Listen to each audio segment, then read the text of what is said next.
to Storytime with Judy. Our book today is Pirate Pete's Talk Like a Pirate by Kim Kennedy and illustrated by Doug Kennedy. Well, Pirate Pete wanted to find a crew because it was just him and his parrot. So he decided to go on the lookout for a crew. Each one that he interviewed, they could fire the cannon, they could do everything that a pirate needed to do, but they couldn't talk like a pirate. And he wanted one that talked like him, like a pirate. Let's find out what happens when he has trouble finding a pirate that talks like a pirate. Pirate Pete had the most amazing ship ever to sail the high seas, but he needed a crew. Not any old crew would do, however. I need me a pirate crew, Pete told his parrot, and I know just where to find one, Rascal Island. To Rascal Island we go, cried the bird. Pete spun the wheel toward the Sea of Mischief, and soon his speedy ship had reached Rascal Island. Pete dropped anchor in the bay, and then he hung a sign across the ship's bow, "Buccaneers Wanted." Before long, a boat filled with rascals rowed up to the ship. Pete rubbed his hands in glee. They were the dirtiest, most mischievous, and sneakiest-looking scallywags and scurvy dogs he had ever laid his eyes on. One by one, the rascals climbed aboard the ship. "Listen up, mateys," announced the parrot. "If you want to sail with Pete, then you've got to prove you got's what it takes." Pete nodded and declared, "You needs a peg leg and an old eye patch, a fierce-looking hook, and a beard you can scratch. You gots to load a cannon and know how to fire it. Most of all, you gots to talk like a pirate." A rascal stepped forward, loaded the cannon, and fired it. "Nice firin'," said Pete, "and I sees you gots a peg leg, hook, and eye patch. And that beard of yours, does it hanker for a scratch?" "It is quite itchy," answered the man, "especially during the summer when the weather tends to be sultry." "Blow me down," bellowed Pete. "You don't talk like a pirate. Walk the plank." As the man splashed overboard, Pete hollered, "You should have said, when the sun's a-blazing, me beard gets to itches. Worse than a bucket and a sand down me breeches." "Next," ordered the parrot. Pete squinted at the rest of the rascals and said, "You gots to be stubborn and mighty cranky. You gots to be dirty and awfully stanky. You gots to load a cannon and know how to fire it, but most of all, you gots to talk like a pirate."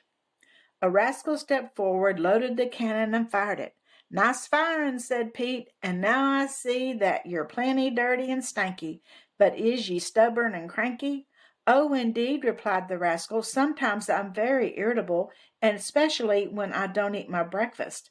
"Shiver me timbers," shouted Pete. "Ye don't talk like a pirate. Walk the plank." As the rascal went overboard, Pete cried, "You should have said, I's as mean as a shark that's stuck in a tub when I've not scarfed me morning grub." "Next," squawked the bird. Pete glared at the rascals and said, "You gots to love treasure. Why, it's your duty to plunder ship and shore for gleamin' booty. You gots to load a cannon and know how to fire it, but most of all, you gots to talk like a pirate." A rascal stepped forward, loaded the cannon, and fired it. "Nice firin'," said Pete, "and judgin' by the gold and rubies you're flauntin', I reckon you've done some plunderin' in your day." "That is correct," said the rascal. "I've misappropriated a number of fine jewels without permission." "Blimey," cried Pete, "you don't talk like a pirate. Walk the plank." As the rascal leaped overboard, Pete shouted, "You should have said, I've pilfered loot on land and at sea, and no man say-so has ever stopped me." "Next," blared the parrot. Pete shook his head. He had finally lost his patience. He curled up his lip at the last rascal and declared, "Ye gots to trim the sails and mind the deck. Ye gots to be brave in case of shipwreck.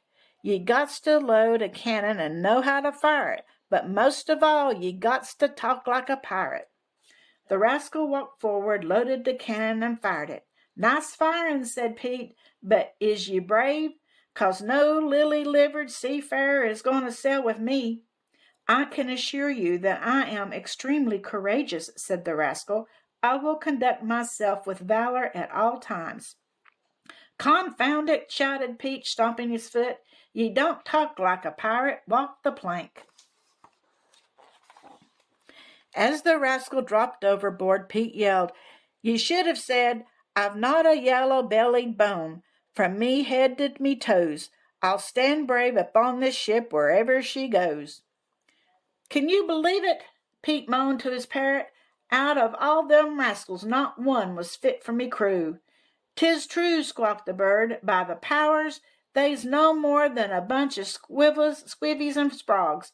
None of them fit to a swashbuckling and plundering for pieces of 8 upon the briny blue in this here vessel.